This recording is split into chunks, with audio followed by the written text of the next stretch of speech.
Chairman Shri మానే దేవేంద్రప్ప గారిని కూడా సభను అలంకరించవలసిందిగా కోరుతున్నాం.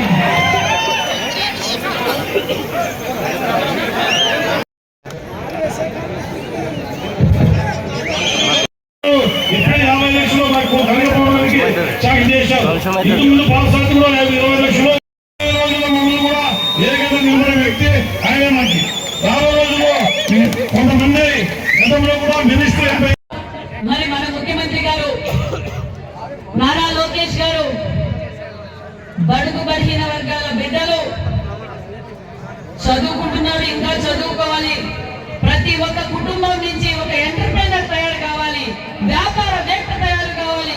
అందుకు మేము సహకరించడానికి సిద్ధంగా ఉన్నామని ముఖ్యమంత్రి గారు నాంది పలికారన్న విషయాన్ని కూడా మీకు తెలియజేస్తున్నాం. ఎంఎస్ఎంఈ ద్వారా ఒకరు పాల వ్యాపారం చేయొచ్చు, ఒకరు గొర్రెల వ్యాపారం చేయొచ్చు, ఒకరు ఏ వ్యాపారం చేయాలన్నా మేము వెన్నంటే ఉంటాం. సబ్సిడీ లోన్లు ఇస్తాం మీకు పని. ఎందుకంటే గత 5 ఏళ్లుగా నేనేదో మన మండలిలో మాట్లాడని చెప్పి ఫీల్ అయినారు. ఏం తప్పు మాట్లాడినా? ఏం మాట్లాడా?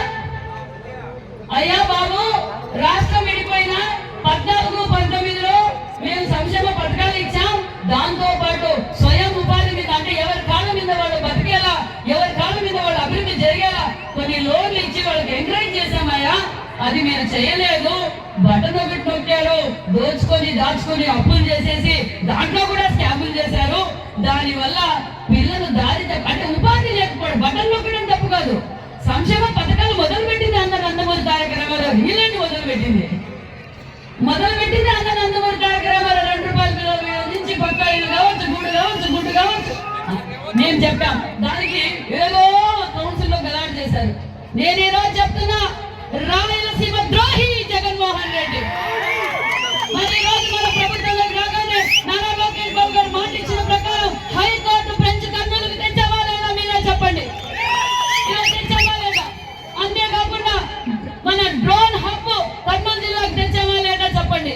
33 కోట్ల రిజర్వేషన్, 33 కోట్ల బడ్జెట్ ఇచ్చావా లేదా చెప్పండి. ఏదైతే తొలి సంతకం పెట్టామో ఆ తొలి సంతకం మెగా డిఎస్సీ మీద సంతకం పెట్టావా లేదా మీరే చెప్పండి. అన్నా క్యాంటీన్ అన్నాం, ఉచిత ఇసుక అన్నాం, ఈ రోజు దీపం పథకం అన్నాం, ఇంకా ఏదో చేయలేదంట. స్వయం ఉపాధి కూడా మన తెలుగుదేశం అప్పుడే అలర్ట్. ఎంబీగూరులో టెక్స్టైల్ పార్క్ చేస్తున్నాం, రాయదుర్గంలో టెక్స్టైల్ పార్క్ చేస్తున్నాం, పామిడిలో టెక్స్టైల్ పార్క్ చేస్తున్నాం. ఈ రోజు రాయలసీమలో తాగునీరు కావచ్చు, సాగునీరు కావచ్చు, పరిశ్రమలు కావచ్చు తెచ్చింది తెలుగుదేశం ప్రభుత్వం, తేబోయేది తెలుగుదేశం ప్రభుత్వం అన్న విషయాన్ని మీకు అందరికీ తెలియజేస్తున్నాం. కాబట్టి మీరందరూ మీ బిడ్డలు స్కిల్స్ బయటికి తీసి వాళ్ళు ప్రతి ఒక్కరిని ఎంటర్ప్రెన్యూర్ చేయండి. 20 లక్షల ఉద్యోగాలు మనం ఇవ్వబోతున్నామనే విషయాన్ని కూడా మీకు అందరికీ తెలియజేస్తూ